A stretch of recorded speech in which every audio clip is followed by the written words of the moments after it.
क्या आपने कभी सोचा है कि दुनिया के 1% लोग ही क्यों कामयाब होते हैं, जबकि 99% लोग सिर्फ स्ट्रगल करते रह जाते हैं?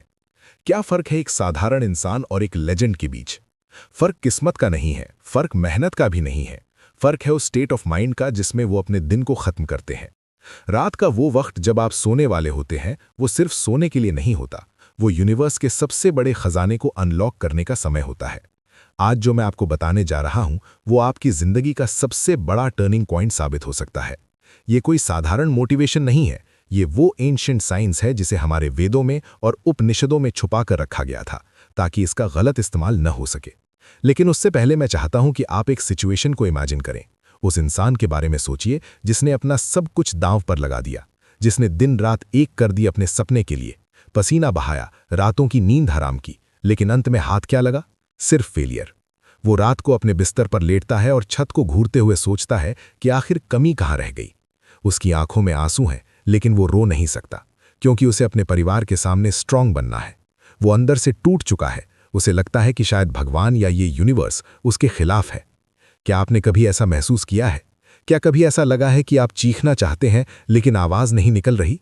अगर आपने अपनी जिंदगी में एक बार भी इस हेल्पलेसनेस को, इस दर्द को महसूस किया है, तो अभी इसी वक्त कमेंट बॉक्स में जाकर टाइप करें आई फील इट, क्योंकि आज का ये सेशन सिर्फ उन्हीं लोगों के लिए है जो इस दर्द को अपनी सबसे बड़ी ताकत में बदलना चाहते हैं। मैं चाहता हूं कि आप अभी कमेंट करें ताकि आप यूनिवर्स को ये सिग्नल दे सकें कि आप अब बदलने के लिए तैयार हैं। आज हम जिस तकनीक के बारे में बात करने जा रहे हैं, उसे मॉडर्न न्यूरोसाइंस में स्लीप प्रोग्रामिंग कहा जाता है, और हमारी प्राचीन संस्कृति में इसे योग निद्रा और स्वप्न साधना का नाम दिया गया है। ये वो गुप्त ज्ञान है जिसे थॉमस एडिसन जैसे महान साइंटिस्ट्स इस्तेमाल करते थे अपनी इन्वेंशन के लिए, और जिसे एंशिएंट इजिप्शियंस अपनी सिविलाइजेशन को एडवांस बनाने के लिए यूज करते थे। लेकिन आज के दौर में हम इसे भूल चुके हैं।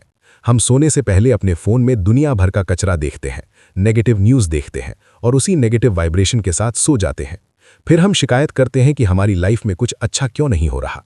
याद रखिए, सोने से पहले के वो 2 मिनट आपकी पूरी जिंदगी को कंट्रोल करते हैं। अगर आपने इन 2 मिनटों को काबू करना सीख लिया, तो दुनिया की कोई भी ताकत आपको सफल होने से नहीं रोक सकती। हमारे शास्त्रों में कहा गया है कि जो ब्रह्मांड में है वही पिंड यानी शरीर में है। जब आप सोने जाते हैं तो आप सिर्फ अपनी आंखें बंद नहीं कर रहे होते, आप एक डायमेंशन से दूसरे डायमेंशन में जा रहे होते हैं। ये वो समय होता है जब आपका कॉन्शियस माइंड यानी आपका लॉजिकल दिमाग सो रहा होता है, और आपका सबकॉन्शियस माइंड यानी अवचेतन मन पूरी तरह से जाग जाता है। ये वही समय है जब आप अपने दिमाग को जो भी कमांड देंगे, वो उसे एक आदेश मानकर पूरा करने में लग जाएगा। मॉडर्न न्यूरोसाइंस ने ये साबित कर दिया है कि जब आप जाग रहे होते हैं तो आपका दिमाग बीटा स्टेट में होता है, जहां आप लॉजिक और डर से घिरे रहते हैं। लेकिन सोने से ठीक पहले जब आपकी पलकें भारी होने लगती हैं, तब आपका दिमाग अल्फा स्टेट और फिर थीटा स्टेट में एंटर करता है। साइंटिस्ट्स इसे हिप्नोगॉजिक स्टेट कहते हैं। ये वही स्टेट है जहां आपके कॉन्शियस और सबकॉन्शियस माइंड के बीच का पर्दा सबसे कमजोर होता है।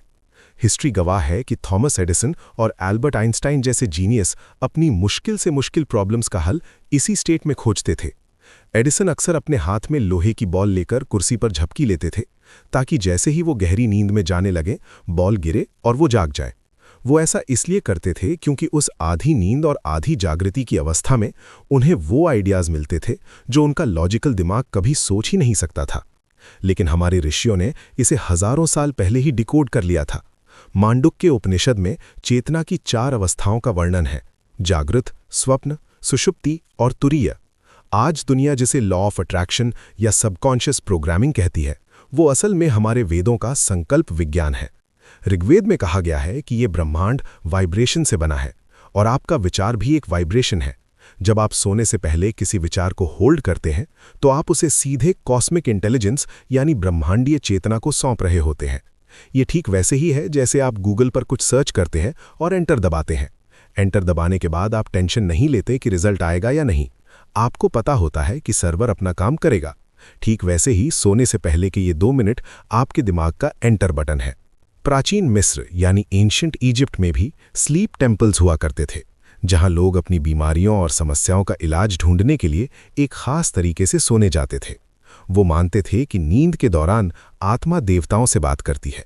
ग्रीक फिलॉसफी में भी इंक्यूबेशन की एक तकनीक थी, जहां लोग जवाब पाने के लिए मंदिरों में सोते थे।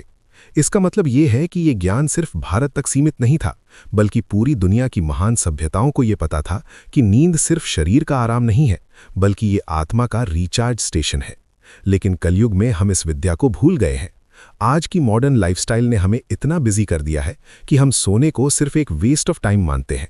याद रखिए, अगर आप जीवन में कुछ भी हासिल करना चाहते हैं, चाहे वो पैसा हो, हेल्थ हो या मन की शांति हो, उसका रास्ता आपके सबकॉन्शियस माइंड से होकर ही गुजरता है। आप दिन भर चाहे जितनी मेहनत कर लें, चाहे जितनी किताबें पढ़ लें, लेकिन अगर आपकी रात की प्रोग्रामिंग गलत है तो आप कभी सफल नहीं हो पाएंगे। ये कड़वा सच है। जो लोग कहते हैं कि मैंने बहुत मेहनत की फिर भी फेल हो गया, उसका कारण यही है कि वो दिन में तो निर्माण करते हैं, लेकिन रात को अनजाने में अपने ही सपनों को डिस्ट्रॉय कर देते हैं अपनी नेगेटिव सोच से। अब बात करते हैं उस विधि की, उस सुप्रीम टेक्निक की जो भगवान शिव ने अपने सूत्रों में बताई है। विज्ञान भैरव तंत्र में भगवान शिव माता पार्वती को धारणाओं के माध्यम से समझाते हैं कि कैसे शून्य में उतरना है। आपको सोने से पहले ठीक वही करना है। बिस्तर पर लेट जाएं और अपने शरीर को पूरी तरह ढीला छोड़ दें। इसे हम योग में शवासन कहते हैं। जब शरीर सो रहा हो और मन जाग रहा हो, वो मैजिकल मोमेंट होता है। अब अपनी आंखों को बंद करें और अपनी सांसों पर ध्यान दें। जैसे ही आपका मन शांत होने लगे, अपने आप से वो एक सवाल पूछें जिसका जवाब आप चाहते हैं। ये सवाल आपकी करियर के बारे में हो सकता है, आपके रिश्तों के बारे में हो सकता है, या आपकी सेहत के बारे में। लेकिन यहाँ सबसे बड़ी गलती जो 99% लोग करते हैं वो ये है कि सवाल पूछने के बाद वो खुद ही उसका जवाब सोचने लगते हैं। आपको ये नहीं करना है। आपको लॉजिकल माइंड का इस्तेमाल नहीं करना है। बस सवाल को मन में रखें, जैसे कि आप किसी अंधेरे कमरे में टॉर्च जला रहे हो। सवाल को बीज की तरह अपने दिमाग में रोक दें और फिर साक्षी भाव में आ जाएं। साक्षी भाव का मतलब है विटनेस कॉन्शियसनेस। बस ऑब्जर्व करें, बिना किसी जजमेंट के, बिना किसी बेचैनी के। भगवद गीता में भगवान श्री कृष्ण कहते हैं कि जो कर्म फल की चिंता किए बिना कर्म करता है वही योगी है। यहाँ आपका कर्म है सवाल पूछना और सो जाना। जवाब देना उस परम शक्ति का काम है जिसे आप ईश्वर, यूनिवर्स या सबकॉन्शियस माइंड कहते हैं। जब आप सवाल पूछकर शांत हो जाते हैं तो आपका दिमाग उस सवाल को एक पहेली की तरह नहीं, बल्कि एक कमांड की तरह लेता है। साइकोलॉजी में एक टर्म है ज़ाइगर्निक इफेक्ट, जिसका मतलब है कि हमारा दिमाग अधूरी चीज़ों को याद रखता है। जब आप सवाल पूछकर बिना जवाब ढूंढे सो जाते हैं तो आपका दिमाग पूरी रात उस पर काम करता है। न्यूरॉन्स के नए कनेक्शंस बनते हैं, पुराने डेटा को स्कैन किया जाता है। आपका सबकॉन्शियस माइंड आपकी पुरानी यादों, आपके अनुभवों और उस यूनिवर्सल नॉलेज बैंक से कनेक्ट करता है जहां दुनिया के हर सवाल का जवाब मौजूद है। वेदों में इसे हिरण्यगर्भ कहा गया है, वो सुनहरा गर्भ जहां से सब कुछ उत्पन्न होता है। ये प्रोसेस इतना पावरफुल है कि कई बार आपको सपने में ही जवाब मिल जाएगा, या फिर अगले दिन सुबह उठते ही आपके दिमाग में एक अचानक आइडिया आएगा जिसे हम एपिफेनी कहते हैं। कई बार ऐसा होगा कि आप किसी से बात कर रहे होंगे और अचानक उसके मुंह से आपको अपना जवाब मिल जाएगा। ये कोई चमत्कार नहीं है, ये क्वांटम फिजिक्स है। जब आप एक फ्रीक्वेंसी सेट करके सोते हैं तो ये यूनिवर्स उसी फ्रीक्वेंसी की चीज़ों को आपकी तरफ खींचना शुरू कर देता है। लेकिन सावधान रहें, ये तकनीक जितनी शक्तिशाली है उतनी ही सेंसिटिव भी है। अगर आप डाउट के साथ या डर के साथ सवाल पूछेंगे तो ये काम नहीं करेगा। उपनिषदों में कहा गया है, भावो ही विद्यते देवः, यानी भावना में ही देवता का वास है। अगर आपकी फीलिंग में डाउट है तो आप यूनिवर्स को कंफ्यूज्ड सिग्नल भेज रहे हैं। आपको ऐसे पूछना है जैसे एक छोटा बच्चा अपनी माँ से पूछता है। उसे पूरा भरोसा होता है कि माँ उसे जो भी देगी वो उसके लिए सही होगा। इस भरोसे को ही श्रद्धा कहा गया है। मॉडर्न स्टडीज बताती हैं कि सोने से पहले का जो इमोशन होता है वो पूरी रात हमारे नर्वस सिस्टम में लूप करता रहता है। अगर आप चिंता में सोएंगे तो आप 8 घंटे की चिंता की प्रैक्टिस कर रहे हैं, और अगर आप समाधान की उम्मीद में सोएंगे तो आप 8 घंटे सफलता की प्रैक्टिस कर रहे हैं। चॉइस आपकी है। स्वामी विवेकानंद कहते थे कि हर आत्मा में परमात्मा बनने की क्षमता है।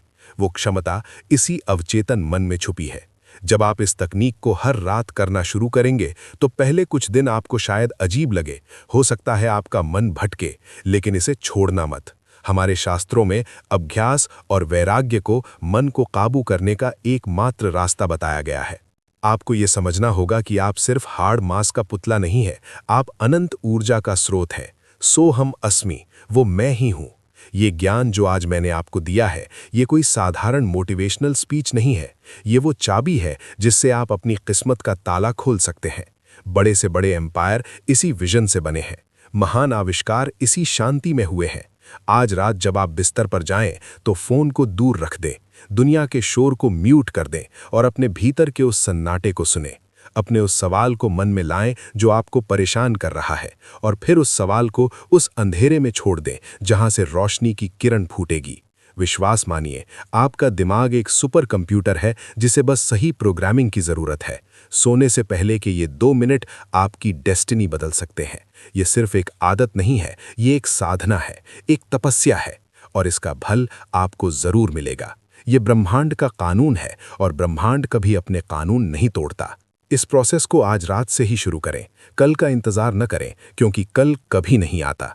और जब आपको इसका रिजल्ट मिले, जब आपकी लाइफ में वो मैजिक होना शुरू हो जाए, तो वापस आकर इस वीडियो पर कमेंट जरूर करना, ताकि और लोगों को भी विश्वास हो सके कि हमारी प्राचीन विद्याओं में कितनी ताकत है। याद रखिए, आप अकेले नहीं हैं, वो परम शक्ति हर पल, हर सांस के साथ आपके भीतर काम कर रही है। बस उसे काम करने का मौका दें, सरेंडर कर दें, और देखें कि कैसे आपकी जिंदगी एक संघर्ष से बदलकर एक उत्सव बन जाती है। जय हिंद, जय भारत।